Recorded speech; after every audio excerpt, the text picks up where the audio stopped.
CM survey తెలంగాణలో మంటలు రేపుతూనే ఉంది. అధికార పక్షం తమ సర్వే 100% నిజం అంటుండగా ప్రతిపక్షాలు మాత్రం తీవ్ర స్థాయిలో తప్పుపడుతున్నాయి. సొంత పార్టీ నేతలే సీఎం కేసీఆర్ సర్వేను నమ్మటం లేదంటూ ఎద్దేవా చేస్తున్నాయి. సర్వేపై నేతల మాటల యుద్ధాన్ని ఓసారి చూద్దాం. మీరే రాజీనామా చేయండి, పోదాం ఎలక్షన్లకు. మీరు గెలుస్తారా మేము గెలుస్తామో తెలుస్తుంది. మీ మీద మీకు అంత విశ్వాసం ఉంటే, టీఆర్ఎస్ మీద ప్రజల్లో విశ్వాసం పోయిందని మీరు అనుకుంటే మేమెందుకు చేయాలంటే మేము రాజీనామాలు చేసి చాలా తంగ అయిపోయినాం.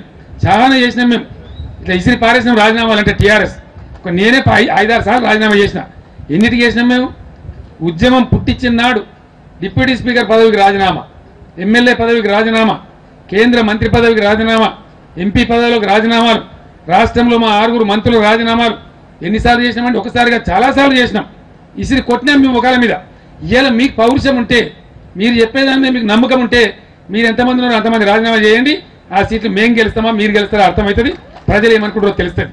నువ్వేదో సర్వే చేసి 119లో 111 నువ్వు గెలుస్తావన్నావు. నీకు 98%, నీ కొడుకు 90%, నీ అల్లునికి ఇంత % అని డిక్లేర్ చేసుకుంటే నిజంగానే ప్రజలకు మంచి అభిప్రాయం మీ మీద ఉంటే నువ్వు వేరే వాళ్ళ సంగతి ఎందుకు?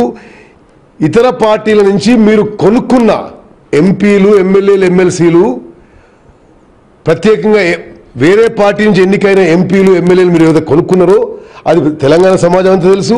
మీరు కొనుక్కున్నారని మీకు తెలుసు. వారు అమ్ముడు ఎమ్మెల్యే వాళ్ళకి తెలుసు. వాళ్ళని రాజీనామా చేసి ఎలక్షన్ పెట్టియండి. మేము ఓడిపోతే మేము దేనికైనా సిద్ధం. చంద్రశేఖరరావు గారి సర్వేను మేము ఆమోదిస్తున్నాము,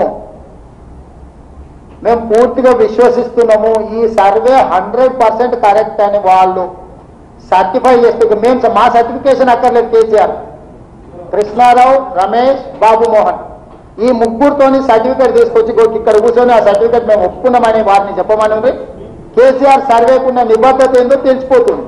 మీ సొంత పార్టీ ఎమ్మెల్యేలే ఒప్పుకుంటలేరు మీ సర్వేను, ఇంకా నేనేం ఒప్పుకునే